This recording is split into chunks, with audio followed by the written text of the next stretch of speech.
Amidst a sinister of doubt, the capital city found in East Africa, and that is Kampala, was able to convene and host 3 major international summits here in Kampala. And that is, as you braced yourselves with, it was the non-aligned movement, the G77 plus China, and of course, the sideline IGAD summit as well. And of course, Uganda presumed the leadership of these 2 major international entities. What does that mean for us as a country moving forward? But also importantly is that we know that resolutions came out of the group of 77 plus China, among which was the aspect of the Israel-Palestine question, issues around financing our development and debt, and among other issues therein. And to put all this into perspective this afternoon, viewers, is a panel of distinguished young people, remarkable in nature, and I introduce them to you, and in no particular order. From the National Youth Council of Uganda, and in particular the district of Pader, found in Acholi sub-region, is the chairperson of the Youth Council, and that is Ojok Quinto. He is a lawyer by profession, and he joins us as a first-timer. Quinto, we are happy to have you. Thank you so much, my brother Kidega. I am grateful to be part of this conversation as we look into quite a number of events that transpired between this week and, of course, the previous week. Thank you, and of course, we shall get into that. Interesting. All the way from Bushenyi district, but also a student of law at Makerere University, is Trassyleen Ankunda. Tracy used to be a regular panelist on the show until some point when she chucked us, but we are happy to have her again. Tracy, you're welcome. Yes, thank you very much, Kidega, and it's a pleasure always being part of the Youth Roundtable, and most importantly, to have conversations around development and around priorities of countries and the different sectors that take us to where we want to be as a country, but also as the world. So I'm very humbled to be part of this conversation, and I can't wait to hear from all my friends here. Thank you. We also can't wait as well.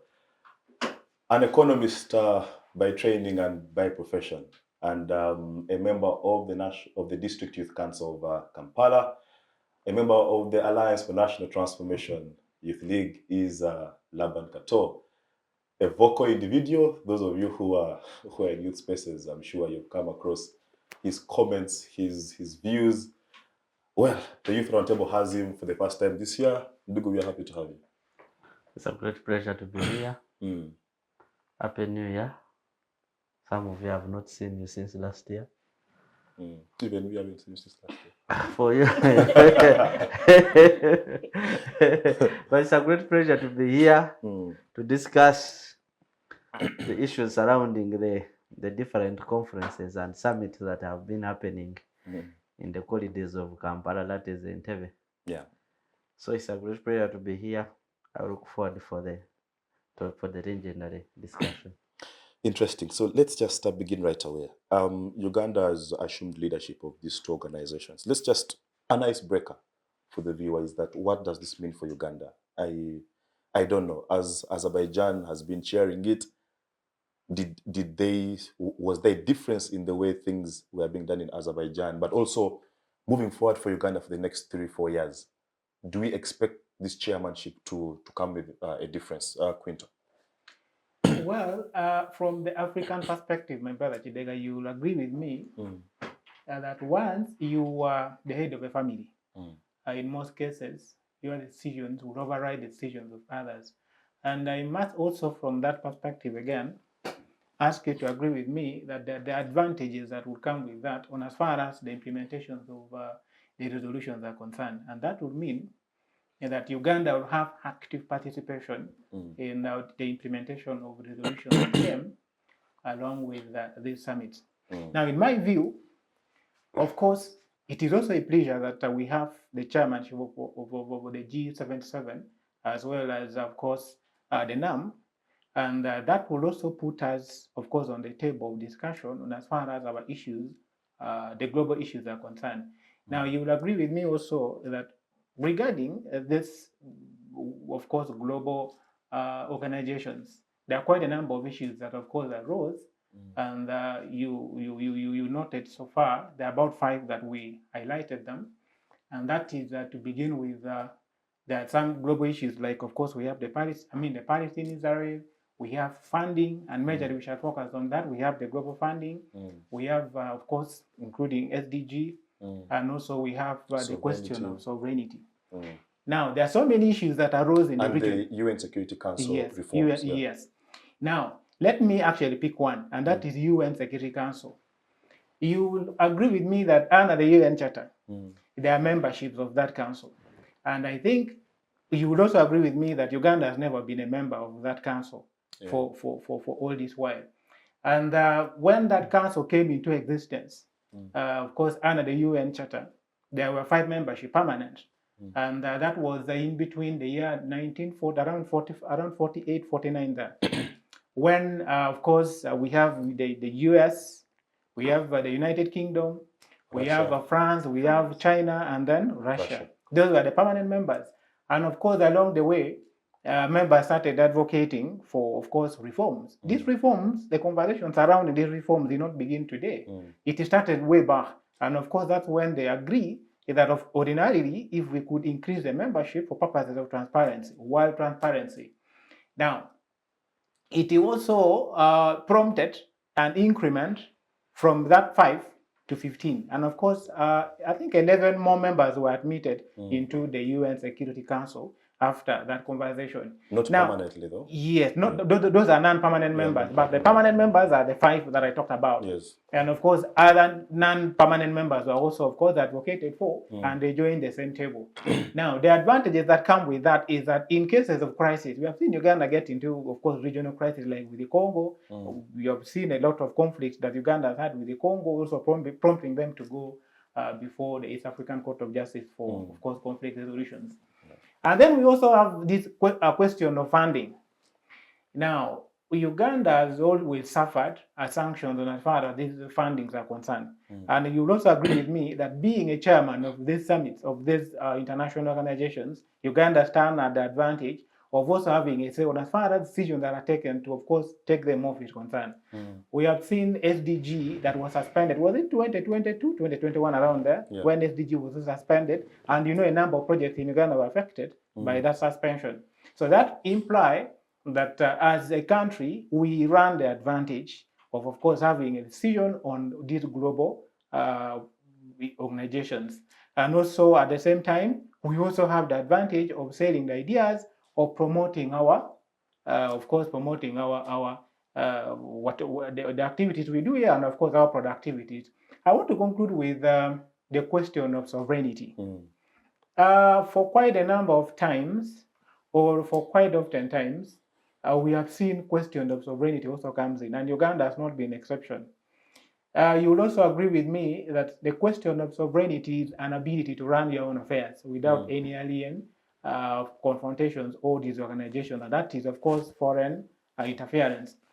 Now, Museveni has always talked about issues of non-interference, and of course, and this is the major reason why most countries are always in conflict, and even you have seen in Israel and Palestine, where, of course, you will also agree with me that the two, one of them is a member to the international community and one is not. Now, and that is why the UN has also failed to call into order both parties. Could you just clarify for the benefit of the viewer, what do you mean by saying that one is not a member of the international community and the other is? We have Palestine and Israel. Israel, firstly, was, of course, recognized by the UN in I think between 1947 to 1949. And you'll agree with me that in 1947, that's when the UN, through the resolution 181, that was in 1947, they agreed that Israel be regarded as a member, be regarded as a sovereign state. And of course, upon that recognition, it was actually recognized by the international community and admitted into the United Nations in 1949. Now, by default, of course, Israel became a member to the United States, and that of course, that becomes that makes them now part of the international community. Now, remember that was the major reason why Israel went into conflict with with the Palestine. Because there were disagreements on as far as the border crisis were concerned. And in that very same year, 1947, of course, there were major divisions within that region. And bringing in Israel on one side, we have the River Jordans, and that is it the what? The River Jordans, and then of course the Gaza Strip. So these ones became now the three, of course, divided borders in the same region. Now, after that, of course, you know, Palestine itself is not a member to the United Nations. It is only an observer member. And you'll agree with me that on as far as the UN is concerned, there are 193 member states, and there are only 2 observer states. The first one being the OLC, and then Palestine. Those are non-recognized members of the United Nations. And then Israel is one of them. Now, the issue now is how do we go to order the non-member state, which is actually in conflict with a member state? Because now that means the international community cannot actually impose its remedial measures against the non-member states. I think that's why it is South Africa that took up the mantle to prosecute Israel for its war crimes. I don't know. Does that settle the question of locust? Like, you know, who has the locust maybe prosecute or but I get where you're trying to drive us to. Yeah. Yes, I will. Of course, I would not much differ from what you intend to put it. But ordinarily, the question of membership into the United Nations comes with a lot of obligation on as far as the charter and the conventions that align to the same is concerned. Now, you would also agree with me that that could also be the major reason why the UN cannot call Palestine into order. But however, the major target is now being on Israel as opposed to the Palestine. So I think, in my view, Uganda being, of course, having this bigger chair on as far as the international community and the UN is concerned, and of course, with respect to the G77 and of course the non-aligned movement, put Uganda at an advantage of having quite a number of influence on as far as the decision that will come out of these organizations are concerned. Interesting. Lynn, let me get to you. The global south, you know, the countries that are in Africa, Asia, and also a part of North America. So I think the background from which these organizations were formed, NAM and G77, was that the world was bipolar in nature. You know, it was you're either here or here. Yeah. So there was a school of thought that was thinking that no, there is need for, you know, power distribution. You know, there is need for a multipolar world where, you know, we are not, you know, caught in between a rock and a hard place. So as far as G77, NAM, and now Uganda being at the helm of chairing these institutions, what does it mean for us as a country? That is one. But two, do you think NAM has the capacity to actually be that balancing global force to, you know, shape international policy and all that? Yes, thank you very much. Personally, I want to say that when we look at these summits, at the back of our mind should be what was their purpose, or what is the purpose? Why do they exist? Are they there just because, you know, it's the order of the day? Are we just attending conferences? So the purpose is what drives this, and the purpose is what should be the epitome of what we intend to achieve in the long run. So to me personally, I think in as much as these summits come in at a time where the world has a lot of issues, one, we have political questions, we have wars, conflicts, we have issues surrounding trade, we have climate change at everyone's say today. It means quite a lot. You know, it seems there is so much to do. And so Uganda taking on the leadership of the two that we have, the G77 and the NAM, to me, I feel could be a good avenue if used rightly. And here I mean, it is a space, one, for advocacy. You're a chairperson. But in as much as my brother said that if you're in a home and you have a father, also if the father does not sometimes maybe listen to the children or try to collect them and put them into the same, listen to their views, then the same way you find the family getting against the father. This happens, yes, resistance. This happens. And so to me, it means quite a lot. One, in terms of administration, you have so many of the countries on board, and so that means if you don't use it appropriately, the same countries still have the mandate to go against what you can do if it is not a collective bargain.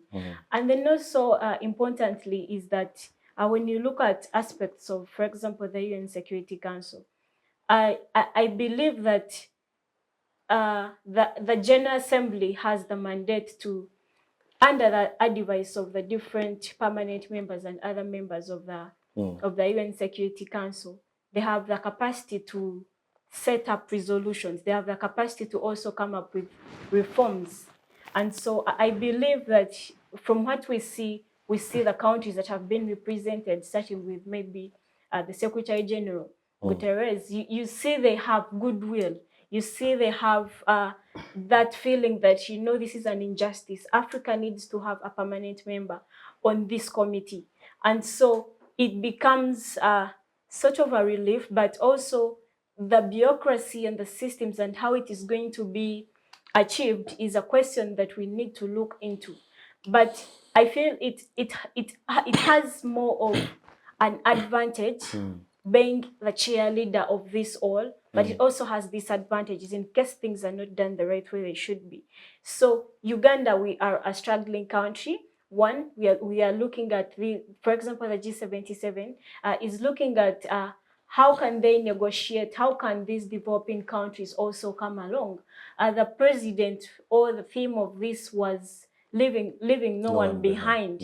And so if we are talking about leaving no one behind, we are talking about a society that is free from conflict. We are talking about a society where people can be able to get jobs, where trade is easy for everyone, where we are having issues of climate change addressed. If you're looking at maybe the loss and damage, the people that are responsible for this, are they showing up? Are they compensating in this? So these are some of the alignments. These are some of the negotiations that I feel Uganda, being the country that has the chairmanship position, it could use profitably as well to ensure that they are championed, to ensure that people benefit. But also maybe what I would question is, where are the young people in these summits? Where are they positioned? Where are they focused? Are they actually even represented? Or is it heads of states? Yes, they could, but how do we effectively involve young people? Because if you're talking about sustainable development, without talking about the young people, without actively involving them to participate, I feel there is much that we need to do. One, I've seen most of these conferences, people who have been lucky to attend, you find most of the people, most of the young people, what are they involved in?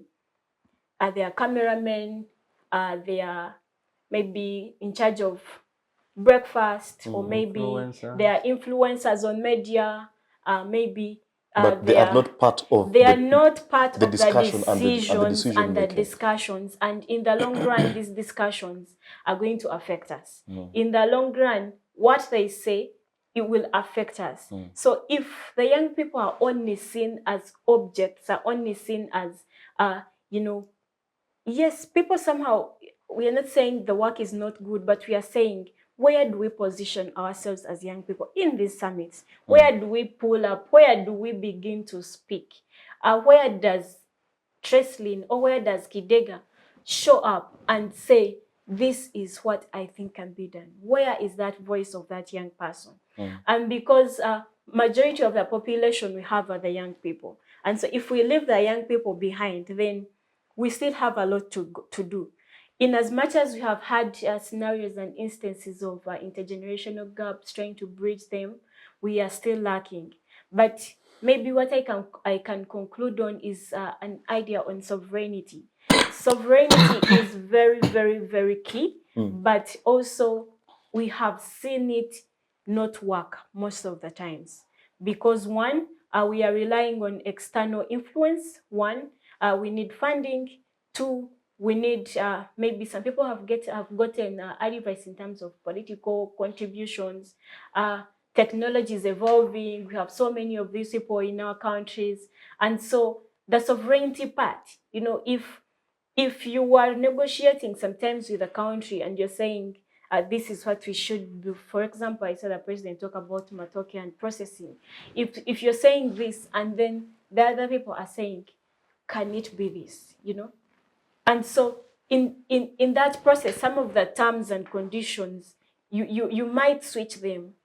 You might switch them all because you need to be at the same page, which initially should be maybe the purposes of these summits. But then, do we remain true to ourselves? Do we remain true to what Uganda represents? Or do we actually, if it is Uganda and we are saying this, is it what it actually means? Or the control of external powers within us?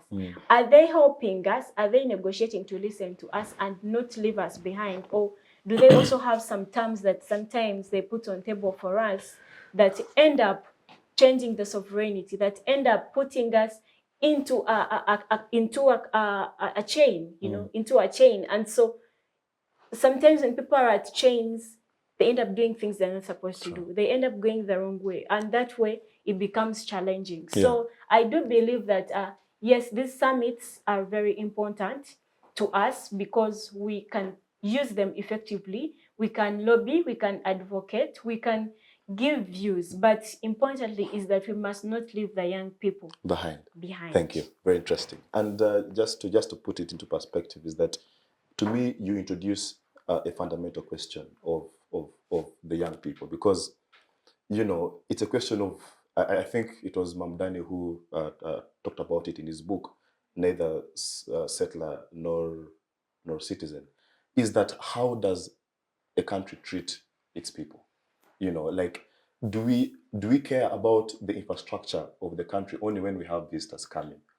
So is the citizen more important, or are there other factors that influence the way the state treats or carries, interacts with its citizens? But I think that's a very good question. Laban, let me get to you. Uganda is chairing these two organizations. Geopolitically, Uganda is in the middle of a very unstable region, all right? You look up here is South Sudan. Conflict. Above it is North Sudan. It's at conflict. DRC Congo is at conflict down this side. Ethiopia with the Tigray is at conflict. So already we are dealing with Somalia. We are dealing with so much insecurity, and we are trying to be the figure that is trying to stabilize the region first. Now here we are getting another responsibility of chairing the NAM and G77, which comes with other unique geopolitical issues. So I don't know, is this responsibility going to overstretch Uganda as a country, you know, in terms of military, financial, or it will come with more benefit? But also, what do you make of the resolutions generally? Thank you, moderator. Before I answer your question based on geopolitics of the Uganda's region, I also want to add my voice to congratulate Uganda upon hosting remarkable and legendary summits. I think it has held like 4, 5. Remember the Commonwealth Speakers Conference? Yes. Actually. Then we had the NAM. There have been many. Then there is also IGAD. First lady. Yes. So, but also what you didn't note that there were also outside events that were happening, not only at the Rwenzori Conference Center. For example, the East African Business Forum and Exhibition. Also, that one was there. That was exposing the East African region in terms of investment to the outside world or to the globe. So there are so many events outside those that were happening. I think there is the service my colleagues didn't do. There's some service they didn't do explaining about what is G77 plus China. There's that thing plus China, that element. Because someone will ask, what is it? I remember on 15th of June 1964, a group of 77 countries came together and they formed what we call the G77. With the time, countries have increased, I think, to 100 now, 34.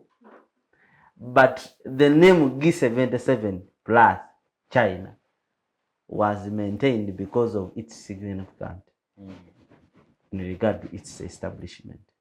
But now countries have increased. And the main objective of establishing the group and the summit was mostly for collaborations in terms of trade, terms of climate change, how to overcome poverty eradication, investment, and so many avenues that those countries can. I think it is mostly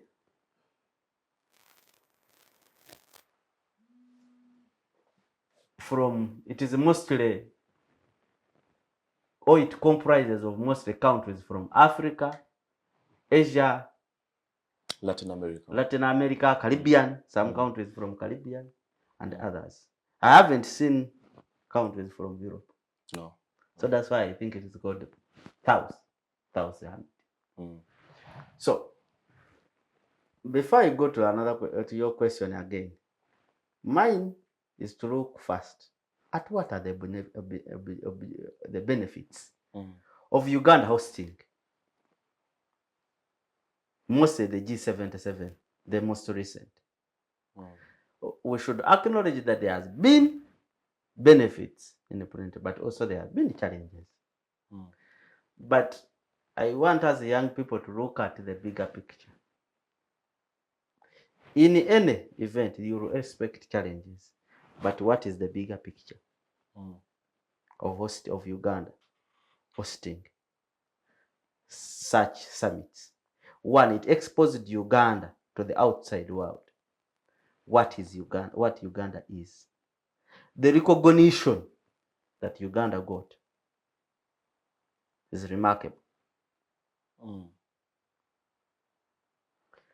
It opened Uganda's investment avenues to the outside world. I think when I read a statement from Uganda Revenue Investment Authority, they stated that they projected that Uganda is likely to get the investment of worth $1 trillion from this summit, which is a very good thing. Look at I think it had more than 2,000 delegates, around 1,900 delegates that came from different countries. Those delegates were a source of foreign exchange in the country. They came up with dollars from their country, of which we need $1 to do so many things. Because there has been scarcity of $1. That means the foreign exchange. The Ugandan are depreciating because we lack the dollar. And the dollar, we need the dollar to export. If you are traveling, you need the dollar. Look at the tourism. You have seen so many people have been going to tourism centers. They are paying in the dollars, most of them. So it has exposed. But of course, as I said, there has been a challenge when you look at the transportation system. The potholes. I'm not talking basically the potholes. Of course, they are there. For them, they are there. But the transport system, because now people would find where the delegates are passing. Because Uganda lacks good transport system. I think, like many other countries in Africa, you find where they were passing, there is almost people wait for 3 hours. The traffic jam. Traffic jam. And whenever there is traffic jam, a lot of coin revenue is being lost. Fuel, everything. But as I said, we have to look at the bigger picture. That one aside, back to your question. How about the aspect of asking Ugandans? Because I saw the opposition saying that why should we not show the actual reality in the country? That was at the backdrop of the minister asking people to smile and what. to like portray a good picture and things are okay. But then there was a question of why should we hide what is happening? So does the family narrative fit here that, what, when you have a visitor, you first put aside your issues, host the visitor, then. So I don't know, what opinion do you hold on that? This is my personal opinion. Why are you smiling also? Of course, I was happy because as an economist, as an accountant, of course, the people who were doing the exhibition of planting bananas, of course, also they were working up the government. But I don't think they were doing it because of these summits. I believe it will continue. I don't think they were doing it to show the other people that this is. Are you getting? I think it will continue. They will try to do that, to wake up, to make the government to wake up, to make sure that these are the things that you need to do. So I don't expect them to stop. Yes, I don't expect them to stop. But of course, like any other country, there will always be challenges within the country. Even those visitors who came, we have some similar challenges. We have some problems which they also have. And I don't think that whether we address them or not, but those who are on the course of exhibiting, of planting bananas on the road, I know they will continue and they are doing a great job. Okay, Yes. interesting. So lastly, let me go to your question. The geopolitical question. Yes. Is this going to overstretch us as a country? Of course, it will. It will. It will. Because now Uganda will have to chair the summit for, I think, for the G plus China, where Uganda is going to chair it for, I think, for 1 year. And we have a very big task. Our man from Isinjiro district, Ambassador Donian Ayevale, has a very big task, has a person who is a technical person leading that. Has a very big task for Uganda to portray the image to the outside world that, look, this is what we are capable of doing.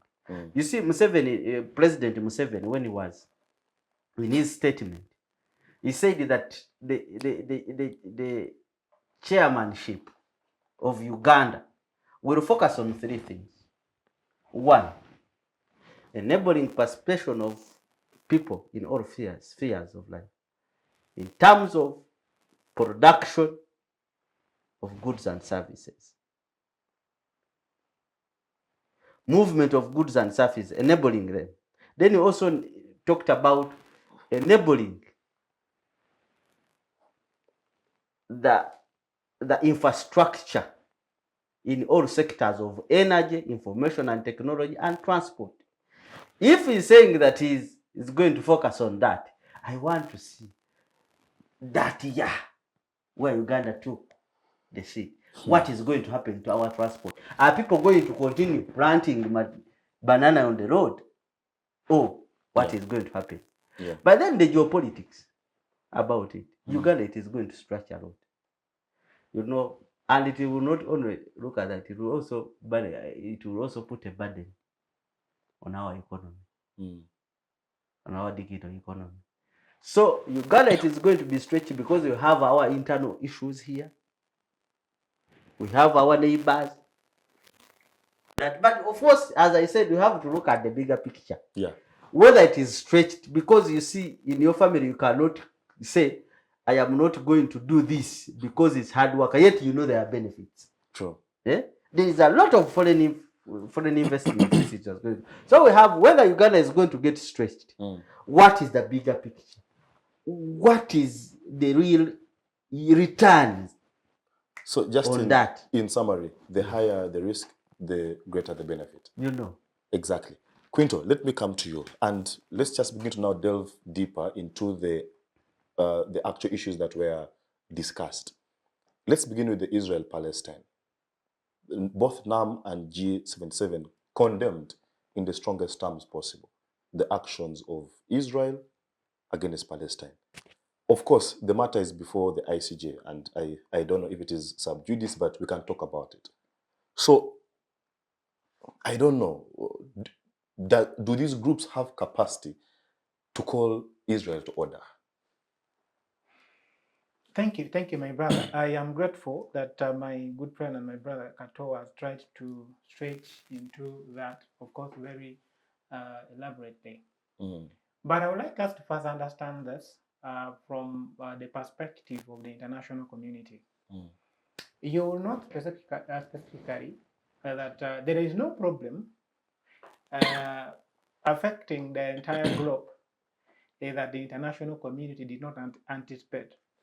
And that is why, if you are to, of course, dig deep into the entire UN, you will note that that of course, UN is partitioned into about 5 bodies, ranging from the General Assembly, where all the 193 member states are members by default, and there is no any permanent member. All of them are members.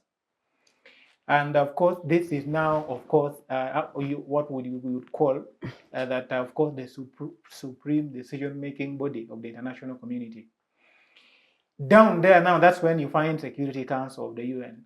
And ordinarily, under the charter, you'll note that this is a body specifically, best given the power, or of course established for primarily handling the question of security in the entire globe. That is the UN Security Council. Now, and you note that the UN Security Council ordinarily does its work through majorly 3 approaches. One is, of course, non-use of force, and that is that approach usually takes the reconciliatory approach.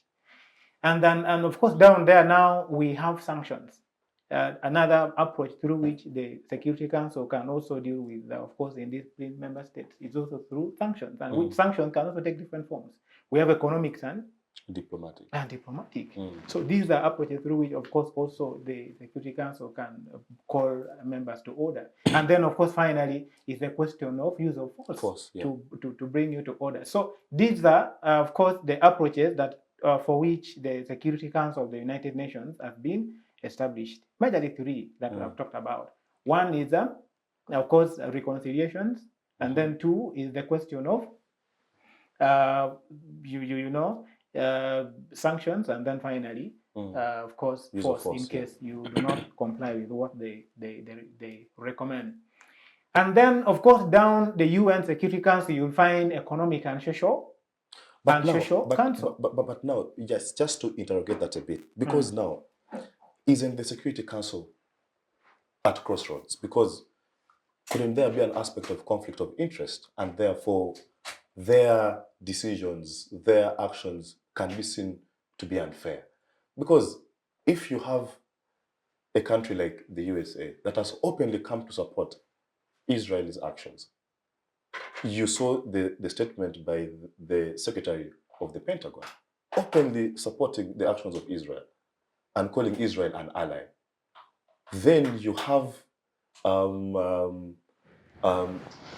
Russia that is acting in favor of Palestine, but that is seen to act through South Africa. So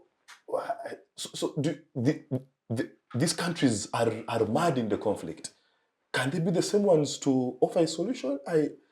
Aren't they conflicted themselves? Maybe there's something I wanted to put on that. You see, these are not the first resolutions that are being made. Maybe the one I've seen that are a bit positive that it may be implemented, and those one in terms of cooperation of trade, those one is very okay. Because while I was reading the United Nations conference on trade and development, I noted that trade between African countries and Asia stands at 32%. Then with Europe stands at 27.5%. Then with America stands at 22%. But trade between African continent, it is at 18%. So you can say that because of NAM and G plus 7 plus China, it is yielding that now that there is trade more with the countries. With countries from Asia. Though for us we have our challenges because we have failed to work among ourselves to embrace, for example, the African Free Trade Area. We have failed. But with the Asia, you see, it is for trade, it is okay. Even the East But Africans customs yes, we have is failed. struggling. But when we look at politics, with the geopolitics across the world, They'll be difficult. I don't think they can.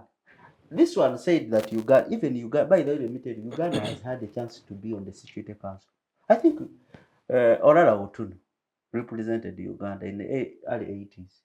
Then I think in 2008, we had a throat there. We got an opportunity, if I'm not mistaken. So, but who are the power, who are the centers of power in terms of geopolitics, in terms of decisions or policies based on politics?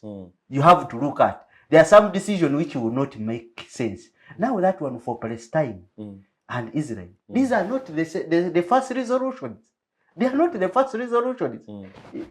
I think in 19 after the World War, they made. In the 60s, they made. 70s, over time they have been making. But you have to look what are the interests. Even just here in what are the interests? What is it? Russia and Ukraine. Yes. UN. So what are the interests? And the person you see now, this G7 mostly they are basing on China. You know that. You know China is one of, but you have to look at what is the interest of China. China, their interests are not in these geopolitics thing. For them, they are traders, they are money makers. Are you getting? So on the side of politics, I don't think the decisions that were taken during all these summits are going to be effective. Whether Uganda where it is chairing. It is just like it. So they will not be implemented. Interesting. Interesting, yes. You see, in the beginning, I started with the aspect of African traditions, right from the family setup. And still, I would like to reiterate that a family that is organized can control even the sub-families down there that are disorganized. And you'll agree with me that the question of Palestine, Israel, is a question of organized parents. And organized parents, from the world perspective, we are talking about states that are investing more on technologies and on trade as well. Those are the two key aspects of course, being organized on the global space. Now, you note specifically that we are talking about US and Russia, and these are the two states who are permanent members of the Security Council. And you know the implication of these two disagreeing, and their disagreement usually manifests through those that they are managing. Now, and that is why if US comes up to support Israel, which to some extent I may agree with them because Israel is a member, and of course even Islam says that charity begins at home. You first look at, of course, the one home on as far as what you are faced with is concerned. But now the question of course, a non-taking side, it also comes in, because now we're looking at it from the humane perspective, looking at the negative ramifications involved on as far as the people of Palestine are concerned, because most of them are dying in essence.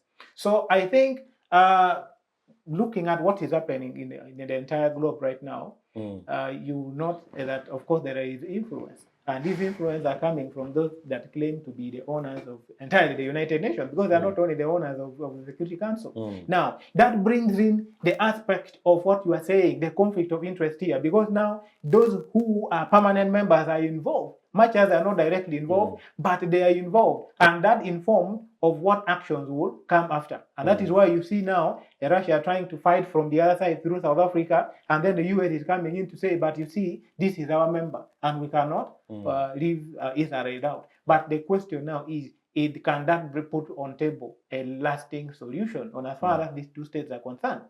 Now, we have seen so many states, including UK, coming in to give recommendations as far as this problem is concerned, because it has nearly outlived the United Nations itself. This conflict started in 1947, and UN was formed in 1945, just 2 years interval. So you realize that this conflict has nearly outlived the UN itself. So is the two-state solution a possibility? Because that has been proposed over time, but I don't know why it is not being actualized. You see, in my opinion, there are two issues that we could deal with here. Of course, with the primary one being the two-state solution.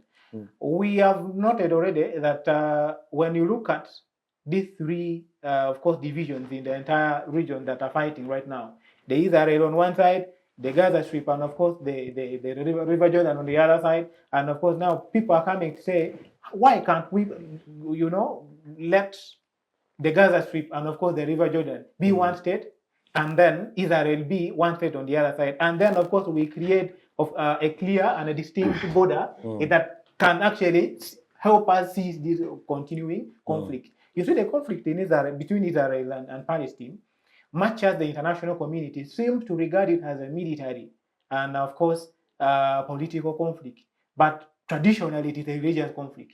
And of course, you know how dangerous it is for one to get to indulge into religious conflict. Now, in my very honest opinion, if these states could be, if this borders could be, clearly distinct, and of course, given to the other one, given the sovereignty that has been requiring. In any case, even Israel is not claiming, ownership of the Gaza Strip, and of course, the River Jordan. Israel is saying it's only having administrative power over this one. So they are not claiming it has their permanent borders. There have been so many resolutions, as Kato said. Even at the Geneva Conventions, there were also recommendations that, first of all, even the Israelites should not cross to the Gaza and, of course, in other words, the Palestinian border. But of course, over years, they started entering in and also putting permanent structures and claiming part of the space as their own. And that was part of the prohibitions by the Geneva Conventions, and they were not allowed to do that. Now, these are omissions and, of course, violations that are against the international rules. And what we are recommending is that much as this is a sovereign state as Israel, but we should not support its action against the non-sovereign state as they claim to be. Now, that brings us to the point of also reconciliations. Because now we are putting, the two-state solution aside, and we're looking at the other option, also reconciliation. You will note that in 2013, the UN Secretary of State, Henry Kerry, that is the name, if I'm not forgetting. Yeah. He took an approach to reconcile the two states in 2013. And, in most cases, when you are dealing with something that is religiously affiliated, we are looking at the religious conflict, much as these people are referring it to, of course, politics and of course, regional conflicts. Yes. But of course, majorly, reconciliation would also suffice. And, that reconciliatory approach that was initiated by the UN Secretary of State in 2013, collapsed in 2014. During those days, most of these leaders, these world leaders, including, of course, the president of the Palestinian Authority at the time, was also very primitive. He was not, someone does not want to put aside his egos to agree and see and compromise. That was a major issue that led to the collapse of that negotiation was initiated in 2013. That, of course, eventually collapsed in 2014. So, finally, you will agree with me that if we are to have a lasting solution on as far as this global insecurity is concerned, then we must first have independence in the entire international community, in that none of the member states is regarded as superior over the other. And we should also agree that sovereignty of other member states should also be respected. You see, when you're talking about sovereignty, you're talking about the question of leaving someone to do his own affairs. Like when you're in a family, another family cannot come and interfere with your own affairs in the family. So what we are saying is that the sovereign rights of other member states should also be respected. And also on top of that, we should also apply equity in distributing, whether we are talking about, the security and whatever it takes. Now, I stopped on UN Security Council. We also have Economic and Social Council. And down there, we also have Trusteeship Council. And of course, finally, we have the International Court of Justice. Now, all those are bodies of the United Nations. And you will agree with me that under the Economic and Social, we are looking at the global funding. Okay, and of course, looking at the international order. And also, you come and look at trusteeship. There are situations where during colonization, there are other states that were not recognized at the time. So those ones were put under trusteeship of others. For example, the Southwest Africa was put under trusteeship administration of South Africa. And then, of course, after when they were declared independent, of course, they were given that sovereign recognition. And then down there now you have the ICJ that prosecute those who defy international orders. these are the bodies of the United Nations that are actually set to take care of the world problems. And whatever you see, the G77 plus China, the NAM, the what, all these are now part of the body of the international community. And these are people who are now trying to have their separate agreements to see how best they can forge a way forward to thrive into the what? Into the global space. But ordinarily, we are talking about the question of international community, and these are international communities that form part of the United Nations. Wow. Thank you. Very interesting and elaborate. Lynn, I'll begin with you after the short commercial break, still on the question of Israel, Palestine, vis-a-vis the resolutions of the sitting in Kampala. To the viewers, don't move a muscle. See you shortly after this commercial break. National Water and Sewage Corporation is committed to providing cost-effective, clean, safe, and reliable quality water and sewage solutions in urban centers across Uganda. National Water and Sewage Corporation reaffirms its commitment to 100% service coverage, geographical expansion, infrastructure development, water quality, pro-poor initiatives, customer care and stakeholder engagement, catchment, and water source protection. Be a water hero. Pay your bills to zero balance. Report all leaks, busts, and illegal water connections to enable us serve you better. Reach us through our toll-free numbers on 0800 200 977 or 0800 300 977. You can also communicate with us through any of our online platforms or visit the National Water and Sewage Corporation office nearest to you. This message is brought to you by National Water and Sewage Corporation. We'll be back from that short commercial break. Lynn, let's just cut to the chase right away. And the question of these two groups that met in Kampala, both of them spoke in very unequivocal terms, condemning the actions of Israel. So, from your own perspective as a student who has gone to an international law class, where does this put international law? Because in the 21st century, you see a country attacking another. I don't know if Palestine is a state. I think now Quinto has introduced some doubt in my mind. I now need to go and recheck my facts. But, if that notwithstanding is that there is massive violation of human rights. All right? The humanitarian situation in Gaza is appalling. Well, the case is before ICJ, but where does this put international law? Is it indeed very weak law that, it cannot apprehend one state against the other? But also, what solution do you think is long-lasting? Is it the two-state? I don't know. No, I want to put international law in a concept of jurisprudence. That the positivists might say, this is what we think should be. But the real Marxists will say, no. I think it should go like this. And then the natural law people will be like, no, look, this is nature. This is how it has been. This is religion. These are issues that we cannot, debate about. Now, why do I bring in this? Professor Ojok Quinto writes a book and terms it When Courts Do Politics. Yeah.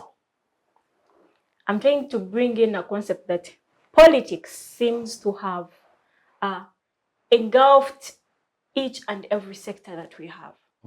This is not only a concept with Uganda, this is not only with East Africa, this is not only with Africa, this is a global issue. That the politics runs on interest. And so if I'm a head of state or if I'm a chairperson of anything, I would want most of the times, in as much as maybe we could say it has really been overused. If someone wants to keep in power, if someone wants to be superior, if someone wants to feel they matter, then they have that controlling mechanism. And the controlling mechanism, one is courts. That is where you run to when you have an issue. That is where you run to when you have a conflict. Two, that means that the law in some concept is not what it should be. People are not following it as it should be, but as maybe how they want it to be. And so if you look at it in a way of how you want it to be, and the question behind is actually who wants it to be like that? And for who? Actually, someone said that the law is a tool for those in power. Exactly. Someone would say it that way. So if in fact, I think it was Bentham, that if you believe this is what it should be, then for whom are you creating it for? Yeah. And is it anyway, is it a law, or is it just like a form of governance? Is it kind of like statements put up for you to maintain power, put for you to keep up in those spaces, put for you to run the activities that you intend to?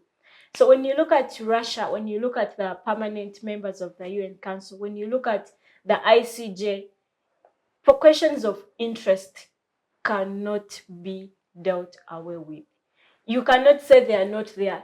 Even when they paint it and make it look like they are not there, the interests are there. Because in the long run, why would people be in politics? Because of interests. Your interest could be you want maybe improve this and that and that and that. And maybe the other person's interest could be, no, I think this should be done like this. And so because of the two colliding interests, politics happens. Everyone says, how do I manage through? By putting down what the other one is saying, and the other one is saying, no, how do I manage through with what I think should be done? And so issues of human rights now, this is very sad, and this is very sad, I repeat. Very many people are dying, but because of politics and interest. People have gone as far as they can to kill others because of interest. Now that goes back to character. That goes back to respecting humanity. Because believe you me, if Kidega, you respect humanity, you'd not want to see people die. Violations of human rights, torture are at an increase. Very many young people have died. Because I listened to Israel's defense. Yes. And Israel was saying that they were the victim in the first place. They were attacked by Hamas. So they were responding in self-defense. So where does that put international law? Because international law mandates members, a state to defend itself. So Israel is saying, we are defending ourselves from a terrorist group of Hamas. So I don't know, it's a perplexed situation. And I agree with you. The humanitarian situation is dire. Yeah. But then the aspect of the international law, is it a point for review? Should this situation force us to pose question marks I think on the law what itself? I can say on the law is that there is a lot that needs to be done with the law system. One, not putting up new policies, not coming up with different other laws, strengthening what we have. And that strengthening can only be done with when people are not impartial, when people can stand and say, Tracy, if Israel can stand and say this, if Palestine can stand and say this, without fear of what will the other superpower do to me. In any case, my brother said, who has which tools? You know, sometimes you're even threatened because you're not as much as equipped as you think the other one is. And this is because you've not been termed superior, you know? And because you've not been termed superior, you feel even what you're going to say will not be respected. And so this ends up bringing in issues of violence, issues of, if you don't do this, we have our guns, and so we shall show you. If you don't do this, we can use South Africa and get to you.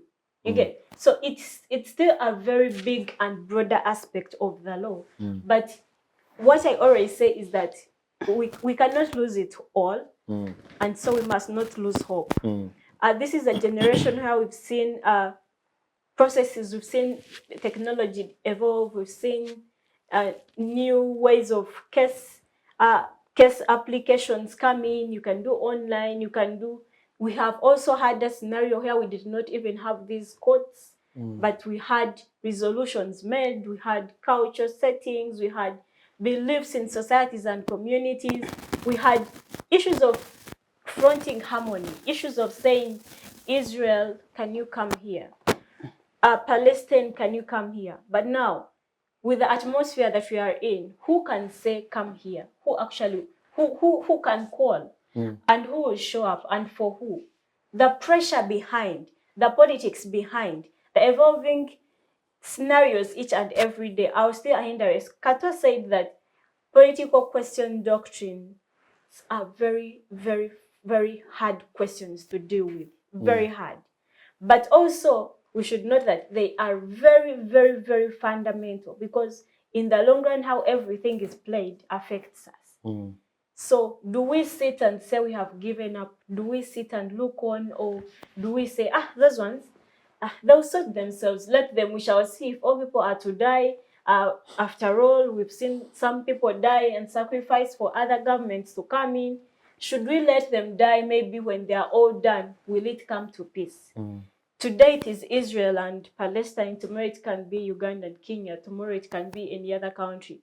So strengthening systems of security with superiority is very, very, very dangerous. Sovereignty should instead take precedence. Sovereignty should be at the forefront. That even the least, because when you look at the summits, we are saying, how do we develop? How do we bring in these developing countries? How, and you must be an example. You must show that we can do this, and so you can trust us. And so we are actually saying we are leaving no one behind. Otherwise, if things stay in a circle, if things stay in, I'm still in control, I'm superior over you because I'm permanent, because you're not a member, because you have no say, because who are you anyway? Where do you come from? Yeah, so Quinto, I'm seeing as if you want to say something. Yeah, I wanted to briefly shift in on the aspect of the court system, or the international court system. You see, we should also first look into this from this perspective. Internationally, war is allowed as a measure to, of course, settle conflicts between states or among states. War is allowed, and it is recognized internationally. But the question is, how do you conduct that war? Now, international confrontations or interstate confrontations does not take any form. Anytime you disagree, you can get into confrontations or interstate confrontations. But now that's when the question of international laws now comes in. How are you going to conduct that confrontations? Doesn't the Geneva Convention guide us on how states should? We have Geneva Convention 1, 2, 3, and all the additional protocols. Women and children, how you are supposed combatants to attack. Now, whenever there is a confrontation, the implementation of the law applies twofold. One is in personam, in other words, in rem and in personam. Because we are talking about two states that are in conflict. Now, are you respecting the international rules of engagement? That's number one. Two, where there has been, of course, omission of these rules or international rules of engagement, can we also get individuals liable? And that is where now the question of genocide, the question of war crimes, the question of crimes against humanity now comes in. Now, you should also not, just like I said in the beginning, that war is allowed, but how do you engage in that war? And you must respect the international rules of engagement. Finally, as I give back the podium to her, we should also be able to note that the problem we have is enforcement. Now we have seen countries ratifying the ICC statute, of course, to allow them, prosecute their own nationals. So if you have any international question to answer, it can also be determined in your own country. But now, how effective would that be? Because we are talking about politics at the same time. So the question we should be dealing with is, how effective can this system be such that other people's rights are also respected? Because whenever there is a question of war, the question of those that are not involved are also part and parcel of the same narrative. So the issue that we should be looking at is how effective that system can be. Because we have seen for so many times, there are countries that have always been, compromised for others. Even when we are very sure that they are involved, but others are compromised for them. And also on top of that, there are also other individuals that are so powerful and that you cannot get them into this. For example, we have seen the Putin and of course the other country, of course. So what we are looking at is the effectiveness of the system of enforcement on as far as the international laws are concerned. Thank you. Thank you. Back to you there, my sister. Yeah. Okay. Okay. Lynn. I think he answers the next point I wanted to give on enforcement mechanisms, because enforcement is still a challenge. And just like he said, if things are not enforced, then why do they even exist? Why are they in place? The follow-ups are still lacking. And this is not only at a global level. This is even at a country level. This is even at a home level, where you sit down and say, this is what we should do. This is not what we should not do this year. But what happens at the end of the year? You find some of the things that you put up yourself as a family to do or not to do, you've done the ones you put up as not to do, and then didn't do the ones you put as the do's. So it is something that we can emulate. It is something that we must take on. But most importantly, sovereignty, that even individuals have that sovereignty within them. And so then can we have the different sectors? Then can we have the judiciary? Then can we have police? Can we have all the other mechanisms put rightly without interference of either an individual or either nations?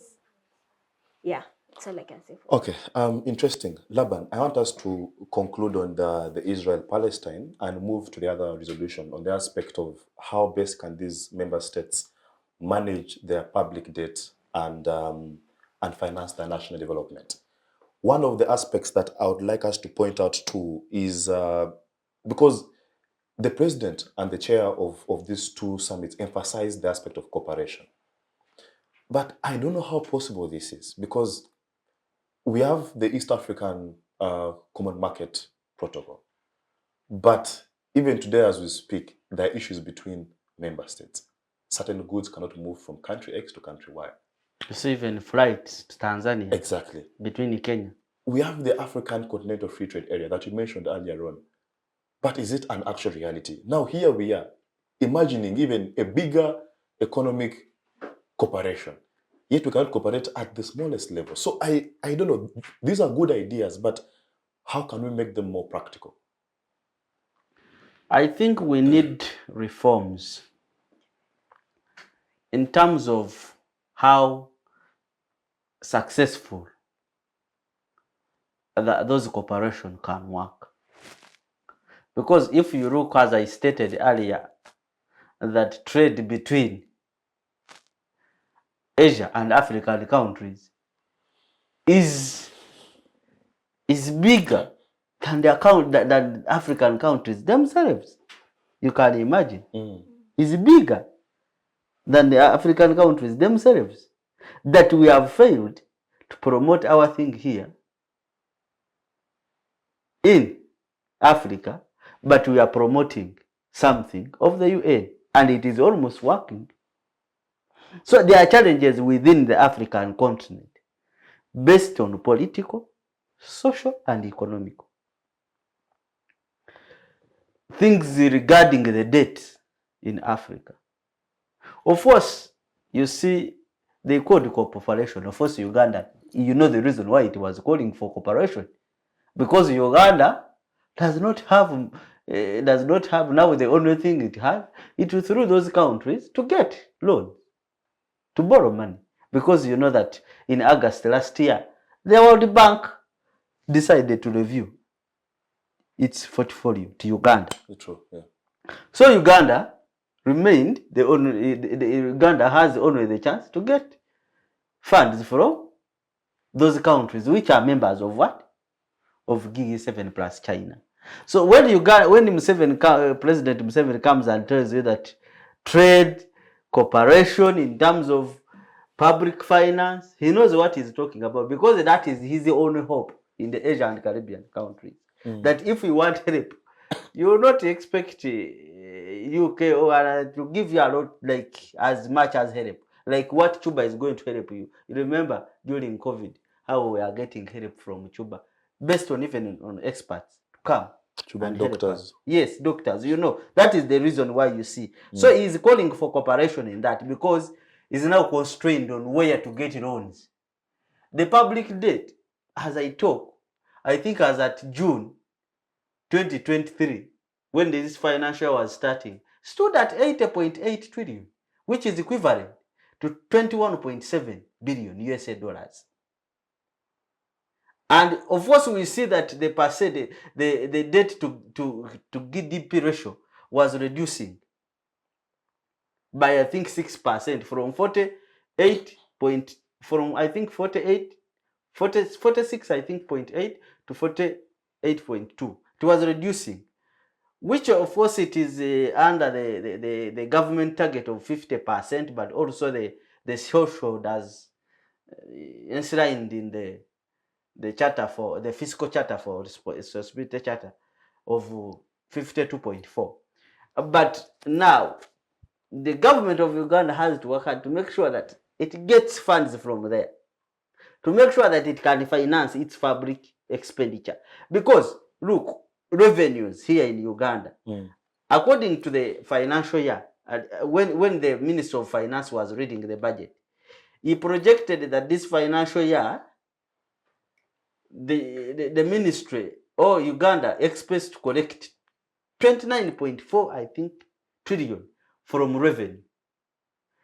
Those revenues in the second quarter, that is around the December, the Minister of the Secretary to Treasury, Dr. Ramadan Ngovi stated that there was an downfall or shortfall of 600 billion Ghana shillings. And it is projected that at the end of this year, financial year, or the last quarter, we shall have lost 1 trillion. So when the President of the Republic of Uganda comes and he tells you that he's urging for cooperation, because he knows that these revenues here are not going to help him. So that's how he has to make sure that, because the truth is Uganda's revenue cannot help us to be sustain ourselves. It cannot. It is too little. It is too little. You can imagine we have a debt of 80. We have to finance our debt.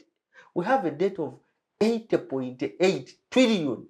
That is 21.7 USA dollars, which is more than our resource envelope for a financial year. Can you imagine? That means even I think every Ugandan may be being demanded 2 million each.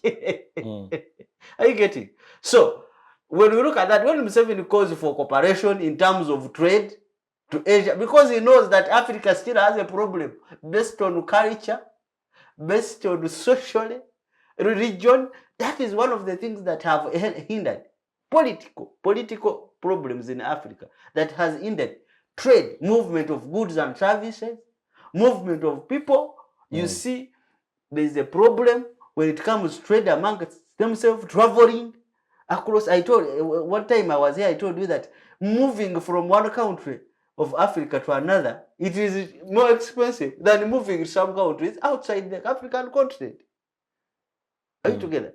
So when he calls for those countries in the Caribbean and Asia to seek cooperation, to help, otherwise he's requesting for help. He's requesting for help. But isn't this cooperation of mutual benefit? Because other countries as well start yes, to benefit. but you see now, it's of military, but who needs more?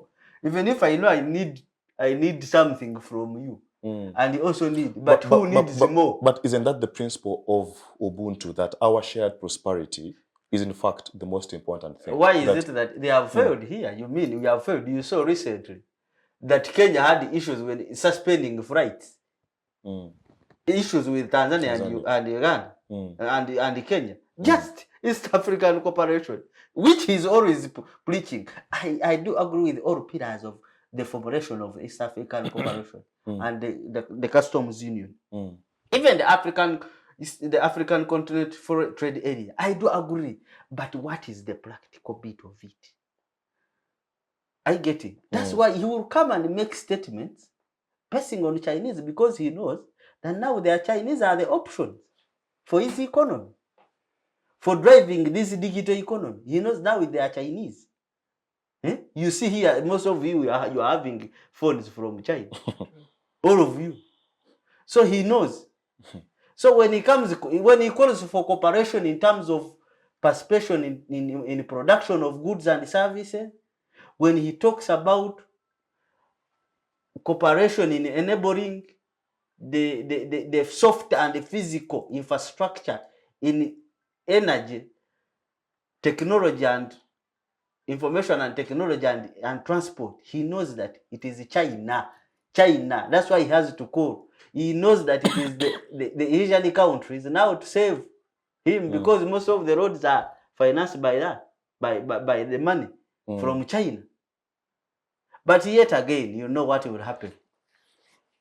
As you call for cooperation, as we get these loans, you know, the burden is increasing. Let me tell you, to host these countries, these events, a lot of money.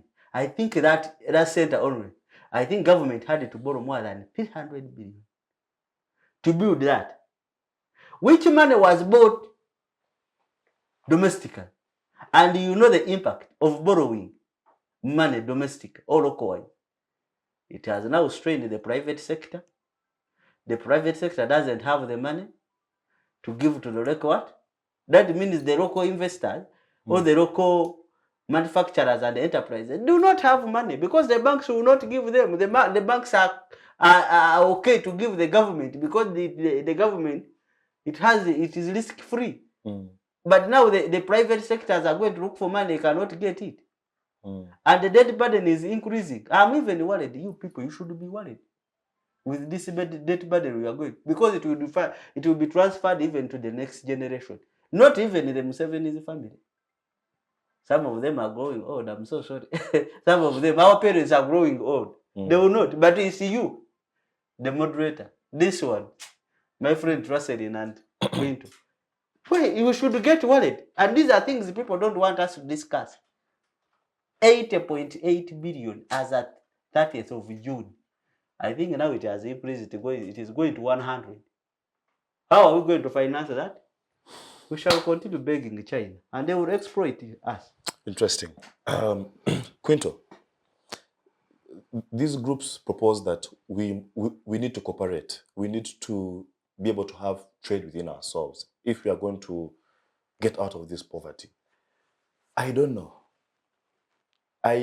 South Sudan joined the EAC community, but they had reservations with regard to the East African the East African customs protocol. They say that for us, we cannot waiver money on visas because we are not at the same economic level as Tanzania. For us, we still need this money that comes through visas. So that is the actual reality when it comes to cooperation between member states. So I don't know. These NAM and G77 are pushing for cooperation. Let us reduce on the tariffs. Let us, have more free trade. But how practical is it? The issues of standards, issues of quality of these products. So just speak to the practical bit of how easy or hard it is to cooperate in terms of trade. Well, thank you, my brother. I will begin by drawing your attention to the East African Common Market Charter that came in way long time and have been suffering to implement, and it has been futile since then. And the question was, how comes the East African Common Market has failed? Now, the question is, where is majorly the problem? And of course, we have seen for quite some time countries coming up to ban other countries' products that are entering their countries. We have seen with the LATO. Was it in 2021? Yes, the milk products. Kenya banned the exportation of LATO into their country. Now, that informs you of what they would, in their opinion, refer to as, of course, priority to their citizens. Because, of course, even the companies that are producing milk in their country, now they also want to protect their own citizens. But now, the main problem of Africa, on as far as financing or trade is concerned, ordinarily is just limited attitude. Limited attitude in the sense is that we do not look at the benefits that come with cooperation. Because I can guarantee you'll agree with me that US has a lot of states that are united. And I can assure you that they're very powerful. basing on that union. Now, how comes in Africa we cannot do that? Because we are selfish and we have what we would refer to as limited attitude. And we are limited to what we have, and we don't know how to, of course, dig, our progress out of what we already have. Now, also, we are being also constrained by this international idea that we cannot do certain things, and we are being limited on that account. I can assure you that Africa is rich, and the example I'll give you is one time when I also confirmed that China, the glasses we buy here, they're out of the soil and the sun that they actually extract again from here, and they take there and they bring here in forms of glasses. And now you can tell me how expensive they are. Even the coffee. Even coffee now, they go there and of course they do value addition and they bring it back here, very expensive. So the challenge we have is of course our limited idea that of course we are trying to limit our ability to a certain level, and yet we can do better than that. Now, as far as these corporations are concerned, of course, these are groups that agreed that can we sit and see how best we can move forward on as far as cooperations in terms of trade is concerned. But how will that be effective was your question. The effectiveness of these agreements or declarations will be determined by the willingness of member states to agree to, of course, have this honest trade among themselves. If they cannot agree to this honesty, I can assure you that these agreements will also be futile. That one I can assure you, because the products Uganda makes, they're also being made elsewhere. And I can assure you that there is also that protection that these states will also wish to accord to their citizens. And if that becomes their primary idea, then these agreements will still be limited, because they will still want to protect their citizens from the foreign competitions. And some of these foreign products cannot compete yours. So I think we need to agree that now that we are in the region as Africa, first of all, we agree that we have same standards, and that whichever product that comes from Uganda is the same as the one that we're producing in this country. We first guarantee that quality assurance so that we have the free trade. Two, those that are coming in, as of course now we have the G77 and then NAM. You see, these group 77 are even all of them are developing countries. Now, if you are all developing countries, that would even be the priority. Can we have free trade without unnecessarily limiting our products? And that we have that free trade movement. One time I also witnessed restrictions at the border post on account of quality assurance.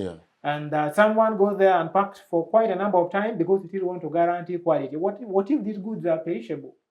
The quality would also reduce. By the time it gets there, the quality has reduced.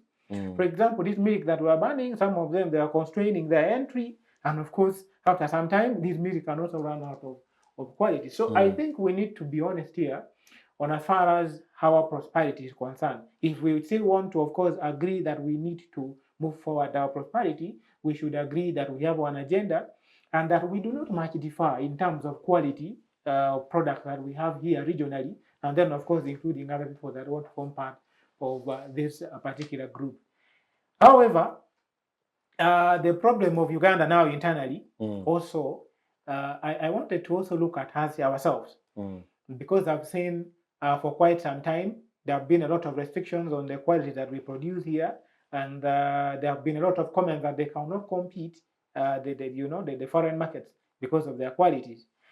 Now, I told you in the beginning that a country, all countries that are ruling the world or that are leading the world are countries that are organized in terms of trade and in terms of investment. For us, we are not investing in our products, but we are investing in politics. You wait and see in 2026 how much we are going to spend in terms of politics. Actually, let me tell you, let me interject. You see, however much I was looking at the bigger picture of now, but during these conferences, people made money for 2026 campaign. Billions and billions of money that came in. People made money. It was an opportunity for them. Some people looted. I am telling you. You will find that people have sacks of money because of this event. So they are waiting for you. Are you anticipating the Chogam saga? You know what happens. Let me tell you.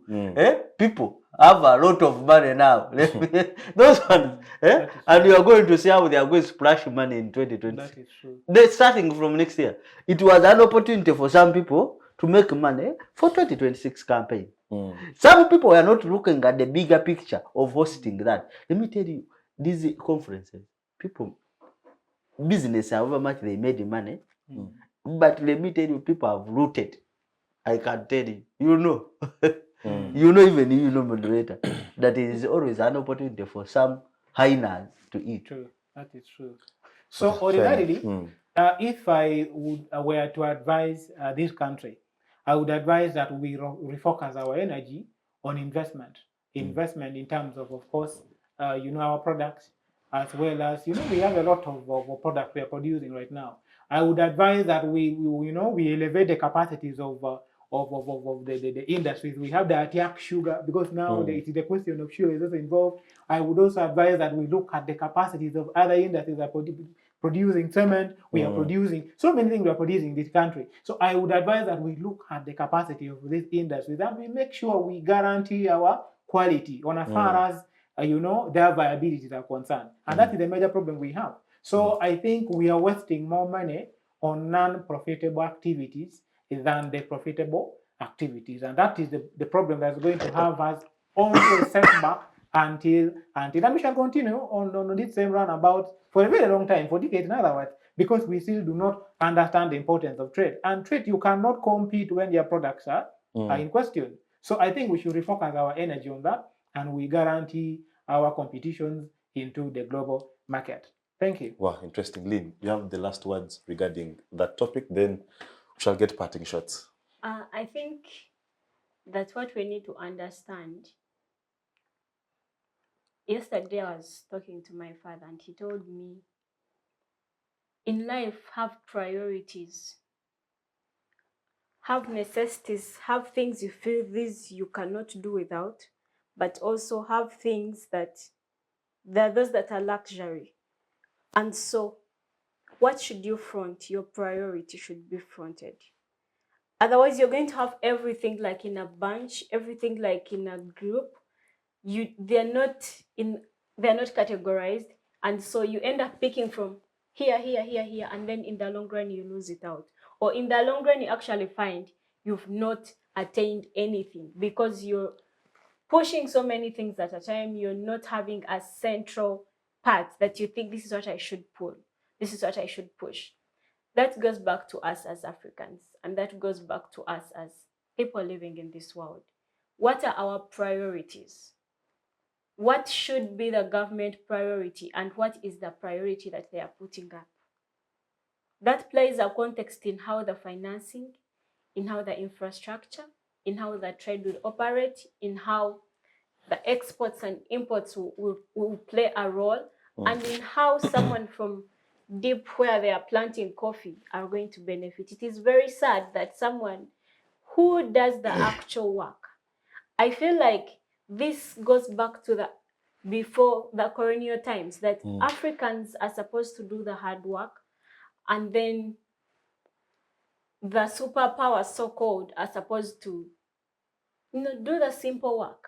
The white collar. The white collar work. So if someone who does the digging, the labor, everything, it is raining on them every day, they are carrying along their family, they spend their days when they have not eaten, and when they bring, for example, coffee, or when they bring tea, Bushenyi has very many tea factories. So when they bring tea, how much do they get from a kilogram?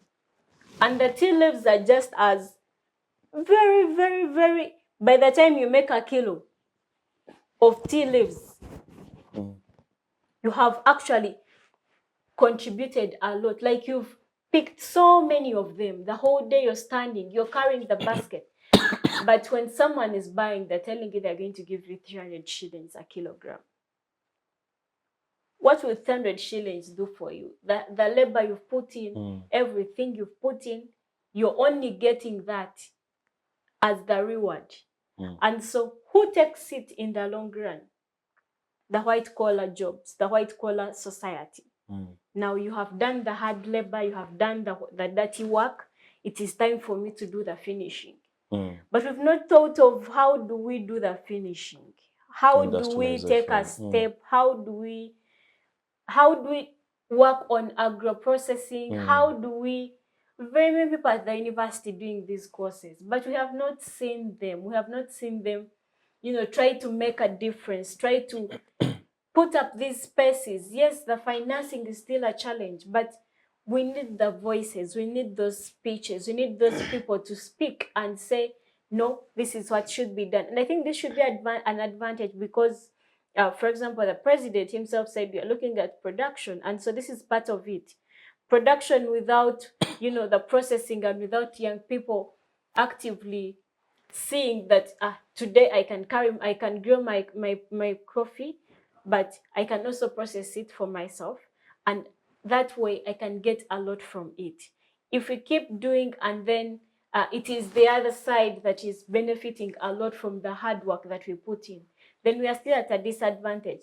And that's the same with the minerals that we have. How are we using them? The little that we have, we need to appreciate it. If we appreciate it and know its value, and then you not see someone driving on a road and they're just throwing money like this because they have been able to attain a bag of money from somewhere. Also, like I earlier said, humanity. Let's think about others. It is not always about you. Things of, I should be the one that has this good life. In as much as you don't care whether your neighbor is, how your neighbor, you're earning a lot of money, or you are in the great spaces that you think, and then all the rest do not matter to you. Carrying ourselves along as a team, also carry your neighbor. We all cannot be rich, but at least your neighbor should not sleep hungry for 2 days, yet you are there every time you're driving these biggest cars, you have the latest number plates. It doesn't really communicate in the aspect of humanity. So conclusively, in as much as we are struggling with the debts, we are struggling with the finances, let's mind how we live our lives, especially the so-called people in positions of influence. People who are earning, people who are swindling and taking our money, please reform and get back to remembering the people that you live with in communities. Wow, what a way to put this to an end. Colleagues, our time is fast spent, but out of courtesy, I'll give us just 30 seconds to give us your parting shots and just look to the camera straight, Quinto, as I come towards Lynn in 30 seconds. Thank you. I think I wouldn't wish to also say much now, but I'll reiterate the African proverb that if you fetch your own jar of water, then you'll understand the weight of each drop. We should be able to abandon the idea of over-depending on foreign assistance, and we start doing inordinate things in this country. It is making us useless. Finally, I also want to invite the young people to embrace the idea that once Nelson Mandela said that the ballot boxes will always reach your villages, but development will not. I think we should also start looking into the idea of compelling people to do things right. Finally, just like she said, we also need to call into order those ones who call themselves people who are in position to do things right. They should be able to do things right. And above all, I think let's participate and make sure we do the right things. Thank you. Interesting. Laban, in 30 seconds. Yeah, I'll end up urging the young people to get ready, because I believe we have to take up this country by occupying different positions of leadership.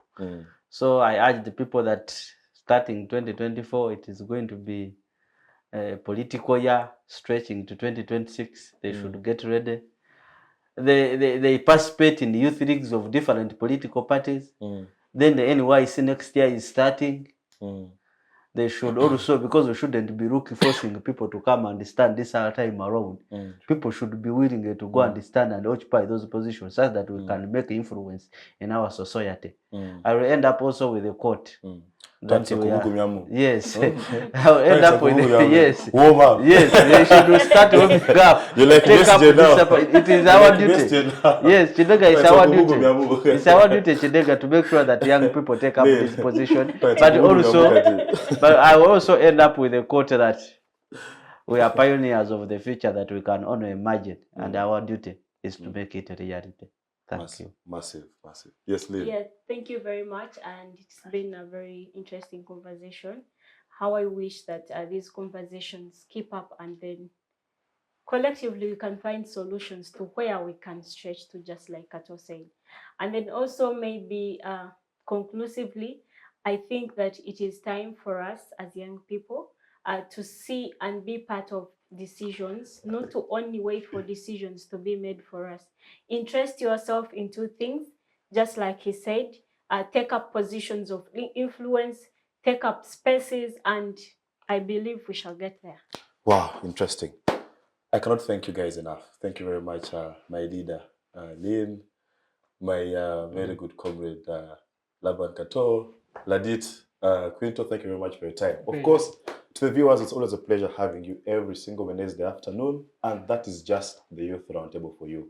I don't want to, dilute all the content that has been given to you this afternoon. So I'll say to you, have a lovely week, and lovely weekend, and Rashid and team. Thank you.